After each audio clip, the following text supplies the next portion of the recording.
రైతుల చేతులలో ఉన్నటువంటి ప్రభుత్వం పక్కకు జరిగినంత మాత్రాన ఇన్ని బాధలు ప్రజలకు ఎందుకు రావాలి?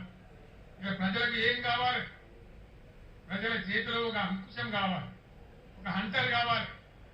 కాంగ్రెస్ పార్టీ మెడలు వంచి, ఈ ప్రభుత్వం మెడలు వంచి ఇవన్నీ మీకు చేయించేటువంటి ఒక అంకుశం కావాలి. ఆ అంకుశంలో ఒక పదునైనటువంటి మునదేలినటువంటి అంకుశం మన చేవెళ్ల అభ్యర్థి జాతారి జ్ఞానేశ్వర్ గారు.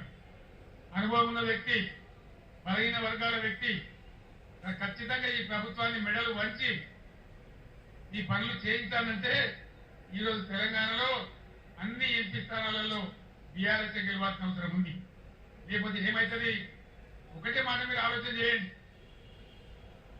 5 నెలల కింద అడ్డగోలు మాటలు మేము చెప్పినాం, అన్ని పంగనామాలు పెట్టినాం, ఏ పాలసీ సరిగా లేదు, ఉన్నది కూడా ఊడగొడతా ఉన్నాం, కరెంటు చక్కగా ఇస్తలేము, రైతు బంధు కూడా చక్కగా ఇయ్యలే, పంటలు కొట్టలేము, 500 బోనస్ ఇస్తలేము, అయినా కూడా మాకే ఓటేసిండ్రు.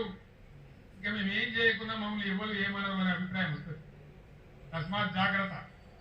నేను యావత్తు తెలంగాణ చెప్తా ఉన్నా, ఇక్కడి నుంచి ఈ ప్రభుత్వం చేసిన మీకు ఇచ్చిన వాగ్దానాలు నెరవేరాలంటే చాలా చిన్న లాజిక్. ఈ ఓటేసే ముందు ఆలోచన చేయండి, ఆత్మవిమర్శ చేసుకోండి. బలమైన ప్రతిపక్షం ఉంటేనే